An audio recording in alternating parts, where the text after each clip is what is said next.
Hello दोस्तों, स्वागत है आपका हमारे YouTube चैनल में। दोस्तों, आज मैं आपके समक्ष एक पारिवारिक कहानी सुनाने जा रहा हूँ जिसका शीर्षक है नालायक बेटा सबको दे। तो चलिए आरंभ करते हैं। तो दोस्तों, कहानी में एक पिता अपने बेटे को आवाज़ दे रहा है और कह रहा है, ओ नालायक। पिताजी ने जोर से चिल्लाकर विशाल को आवाज़ लगाई, जो कि कॉलोनी में आए टैंकर से पानी भरने में व्यस्त था।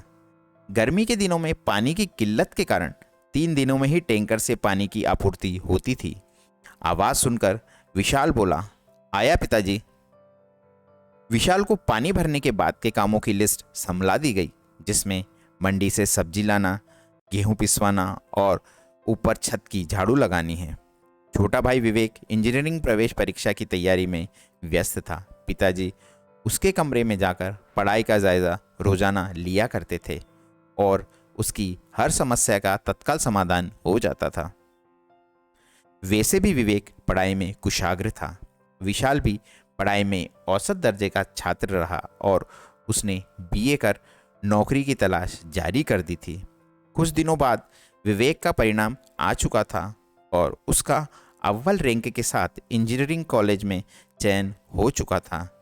घर पर छोटे बेटे की सफलता पर उत्सव का माहौल था। पिताजी ने पूरे मोहल्ले भर में मिठाइयाँ बंटवाई थी। पैसे की व्यवस्था कर छोटे बेटे का दाखिला इंजीनियरिंग कॉलेज में करवा दिया गया। अगले ही महीने बड़े बेटे विशाल का भी बैंक में क्लर्क की पोस्ट पर चयन हो गया। पर आज घर में माँ के सिवा किसी को भी इस सफलता पर बधाई देते हुए नहीं सुना गया। चूंकि पिताजी स्वयं प्रशासनिक अधिकारी पद से रिटायर्ड हुए थे, तो उनके लिए ऐसी सफलताएं मायने नहीं रखती थी, या ऐसा कहें कि इस पर खुशी जाहिर करना भी उनकी शान में कमी जैसा था। माँ ने विशाल को गले से लगाया और आशीर्वाद भी दिया और उसका मनपसंद गाजर का हलवा भी खाने में बनाया था। छोटी बहन अन्नू भी अपना रोल मॉडल विवेक भैया को ही मानती थी और अपनी पढ़ाई की सारी चर्चाएं भी उन्हीं से फ़ोन पर करती थी। विशाल ने कई बार छोटी बहन से पूछा था कि पढ़ाई में कभी दिक्कत हो तो पूछ लिया कर, पर उसने हंसकर बोल दिया, भैया आपसे क्या पूछूं। विवेक की पढ़ाई पूरी हो चुकी थी और उसे अमेरिकन कंपनी में अच्छे पैकेज पर न्यूयॉर्क ऑफिस दे दिया था। कुछ सालों में उसने वहीं पर शादी कर ली और नागरिकता के लिए अर्जी लगा दी।